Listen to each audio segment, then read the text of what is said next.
अगर आपको डरावनी कहानियां पसंद हैं, तो इस कहानी को अंत तक देखें। रोहन के माता-पिता को कुछ दिनों के लिए शहर से बाहर जाना था।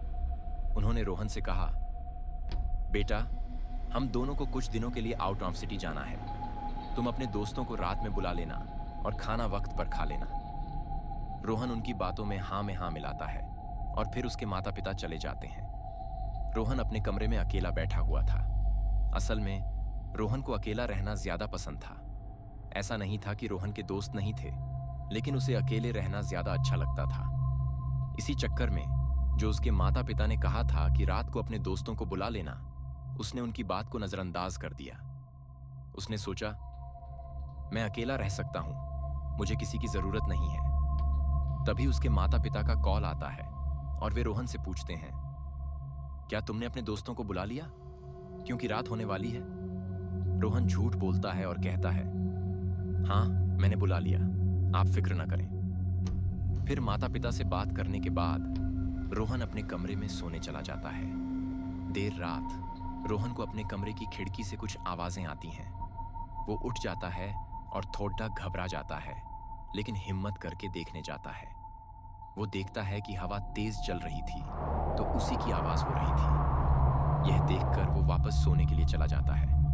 सुबह होती है और रोहन को कॉल आता है। कॉल उसके पड़ोसियों का था। वे रोहन से कहते हैं, बेटा, क्या हुआ है, बताओ।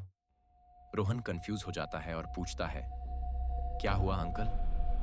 मुझे तो कुछ नहीं हुआ। तो उसके पड़ोसी कहते हैं, तुम रात में तेज तेज क्यों रो रहे थे? हमने तुम्हारे दरवाजे पर नॉक किया, तुम्हें कॉल किया, तुम कोई जवाब नहीं दे रहे थे। वो बोलता है, अंकल, मैं थोड़ी रोया, रात में आपको शायद गलतफहमी हो रही होगी। पड़ोसी फिर कहते हैं, नहीं, वो तुम ही थे। फिर बात को खत्म करने के लिए वो कहता है, ठीक है अंकल, अब नहीं रोऊंगा। ये बोलकर वो कॉल कट कर देता है। फिर वो सोचता है, शायद इन्हें गलतफहमी हुई होगी, भला मैं क्यों रोऊंगा। फिर वो अपने पड़ोसियों की बात को इग्नोर करके वापस अपने काम में लग जाता है। कुछ देर बाद रात हो जाती है और फिर रोहन अपने काम खत्म करके सोने चला जाता है। देर रात उसके पास कॉल आता है। वो देखता है कि पड़ोसियों का ही कॉल है। वो उस कॉल को इग्नोर करता है, लेकिन फिर से कॉल आता है। इस बार वो कॉल उठा लेता है। पड़ोसी कहते हैं, बेटा, क्या हुआ? तुम्हारी माँ दौड़ते हुए तुम्हारे घर में गई है, सब ठीक है ना? रोहन गुस्से में बोलता है, अंकल, रात में परेशान न कीजिए। ये बोलकर वो मोबाइल स्विच ऑफ कर देता है। फिर रोहन सोचता है, सुबह मैं इन्हें बताता हूं कि मुझे कॉल करके परेशान कर रहे हैं। ये सोचकर वो सो जाता है। तभी उसकी आंख तेज आवाज से खुल जाती है, जैसे कुछ गिरा हो। फिर वो सुनता है कि कोई उसके नीचे वाले फ्लोर में बहुत दौड़ रहा है। वो एकदम डर जाता है और जोर से चिल्लाता है, कौन है? तभी दौड़ना बंद हो जाता है। वो हिम्मत करके अपने कमरे के दरवाजे के पास जाता है। जैसे ही वो दरवाजे के पास जाता है, उसे सुनाई देता है कि कोई उसके कमरे के दरवाजे की तरफ दौड़ कर आ रहा है। ये सुनकर वो पीछे हो जाता है और डर से अपने बेड पर गिर जाता है।